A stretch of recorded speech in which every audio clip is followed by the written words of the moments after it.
ফেরেস্তা যদি থাকে সেটা হলো আমাদের মির্জা আব্বাস ভাই। উনি একদম মানুষরূপী একজন ফেরেস্তা ছিলেন।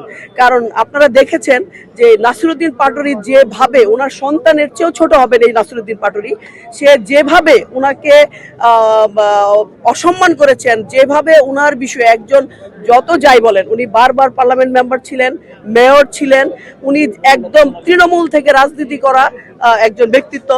উনি এই বয়সে ওনার সাথে যে ধরনের বেয়াদবি করেছে, আমরা ছাত্র রাজনীতি করে এসেছি এই পর্যন্ত, মানে আমাদের দেখা কোনো ছাত্র সংগঠনে ছাত্র নেতারা এইভাবে এরকম একজন সিনিয়র মানুষকে এরকম অশালীন কথাবার্তা, মানে এইটা ওনাকে আমি মনে করি বাংলাদেশের সকল পর্যায়ের মানুষ এই আমাদের মির্জা আব্বাস ভাইকে সেলুট দেওয়া উচিত।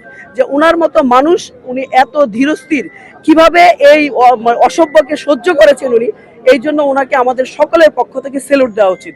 কারণ নাসিরুদ্দিন পাটোয়ারি যে কি, এটা আপনারা যারা মিডিয়ার লোক আছেন তারাও হয়তো আমার মনে হয় কি যে হাস্য রসের জন্য ওনার বিনোদনের জন্যই ওনার কাছে আপনারা যাতেন,